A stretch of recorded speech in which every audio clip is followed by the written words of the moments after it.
안녕하세요. 대림대학교 미래자동차학부 김필수 교수입니다. 오늘 주제는요, 이 배터리가 주안점인데 역시 이제 배터리를 말씀드리려면 전기차 말씀 안 드릴 수가 없습니다. 또 전기차가 왜 필요한지, 또 지금 지난 130년 동안의 내연기관차가 왜 사라져야 하는지 그 명분이 일단 가장 중요할 것 같습니다. 일단 내연기관차는 아시겠지만 130년이고 전기차는 역사가 150년입니다. 1890년대쯤 그쯤에 이제 가솔린 엔진이 개발되고 바로 그 다음에 디젤 엔진이 개발됐거든요. 그거보다 한 25년, 30년 빠릅니다. 전기차가. 그래서 전기차는 지금 나온 지 150년 정도가 됐다. 이렇게 보시면 되고, 당시에는 충전시킬 수 있는 에너지도 워낙 떨어졌었고요. 우리가 말하는 지금 납축전지하고 비슷합니다. 그래서 납축전지 하면 내연기관차 배터리라고 보시면 돼요. 그게 수준이 더 떨어졌던 150년 전이니까요. 그래서 한번 충전시켜서 10km, 20km 가면 다행이었었죠. 그리고 속도도 4, 5km 정도뿐이 되질 않으니까 빠른 걸음이나 좀 뛰는 정도의 속도다. 이렇게 보시면 되고, 역시 이제 느리다 보니까 멋쟁이들이 많이 이제 탔었는데 그 이후에 내연기관차, 특히 이제 가솔린과 디젤 엔진이 개발이 되고 또 석유 자원이 풍부하게 공급이 되면서 이 능력이 떨어졌던 전기차는 자연스럽게 사멸이 됐습니다.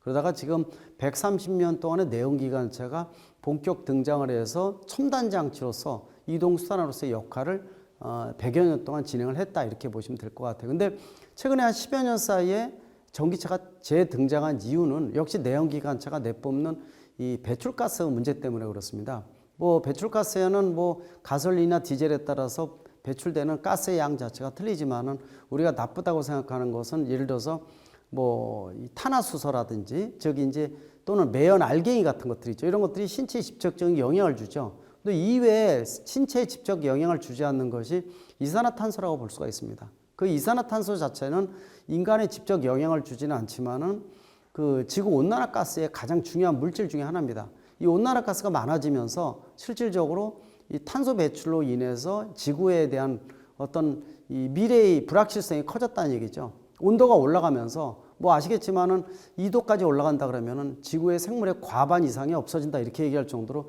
위기감인 거죠. 지구가 멸망할 정도로 중요한 부분들이 탄소 배출이 되어 버렸습니다. 그 전체 탄소 배출의 약 20%가 자동차가 차지한다는 부분인데 이 여기 핵심에는 내연기관차가 그 역할을 하고 있었습니다.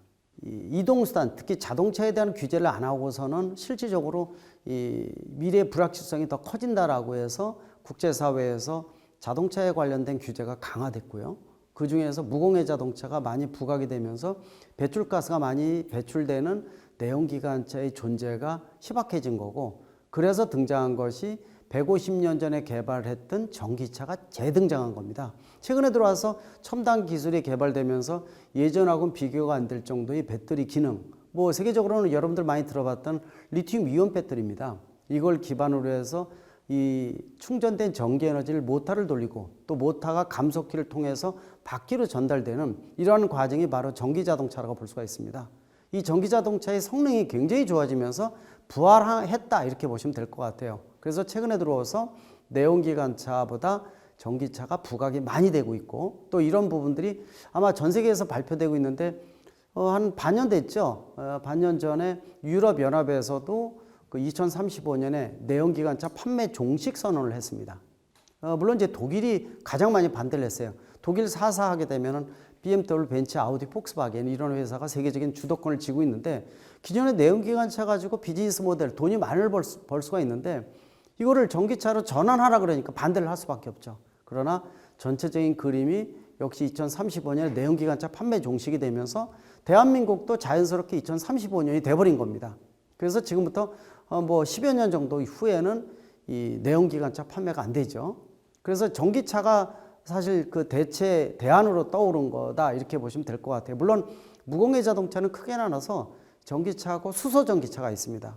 수소 전기차는 수소와 산소를 결합을 시켜서 스택이라는 장치에서 에너지를 뽑아내고 물만 배출하는 거니까 리사이클링 측면에서 완전히 무공해, 굉장히 중요한 모델이죠.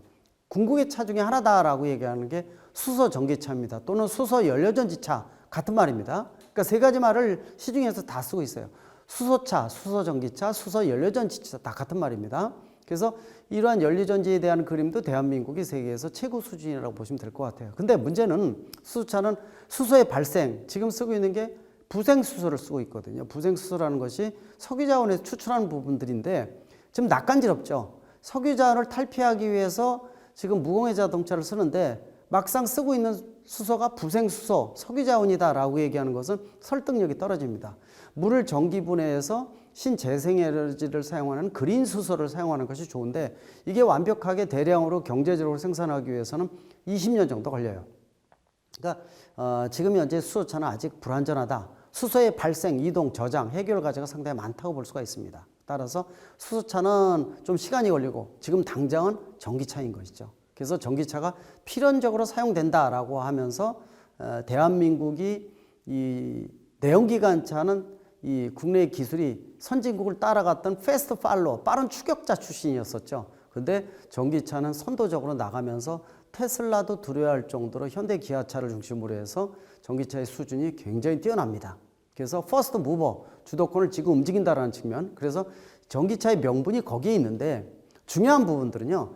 자, 전기차 하게 되면 핵심 부품들이 내연기관차에 비해서 부품이 한 50에서 60%입니다. 내연기관차가 약 3만 개의 부품이다 이렇게 얘기하면은 전기차는 13,000개에서 18,000개입니다. 그리고 모듈로 되어 있기 때문에 부품 수가 획기적으로 많이 줄어들어요. 여러분 알다시피 배터리, 모터, 그 다음에 감속기라는 걸 써서 밖에 전달하고 이거를 이 전기에너지 제어를 위해서 인버터나 컨버팅을 씁니다. 그래서 어떻게 보면 움직이는 가전제품이 바로 전기차다 이렇게 얘기하기도 하고 우리가 속된 말로 개돼지도 다 만든다 이렇게 얘기를 합니다. 그게 무슨 뜻이냐? 전기차는 초등학생들도 쉽게 만들 수 있다는 뜻이죠. 전기차 하게 되면 초등학생들 만드는 장난감 있지 않습니까? 배터리, 모터, 바퀴, 전기차입니다. 문제는 완성도가 차이가 나는 거예요. 그래서 앞으로 미래에 한 10년 정도 있으면 전기차도 파운드리 형태로 찍어낼 겁니다.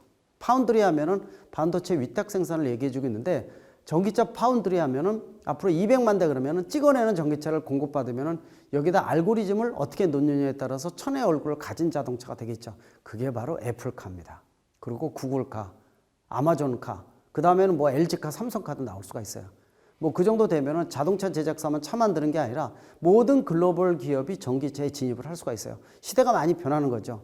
근데 이렇게 전기차를 말씀드리면서 역시 전기차의 핵심이 뭡니까? 배터리입니다. 이 전체 전기차 가격의 40%, 보통 한 지금은 38%, 40%가 바로 배터리 가격입니다. 그만큼 배터리의 경쟁력이 어떻게 되느냐가 전기차의 경쟁력이라고 해도 과언이 아닙니다. 지금 그래서 배터리 싸움이 전 세계적으로 가장 치열하다 이렇게 보시면 될 것 같아요.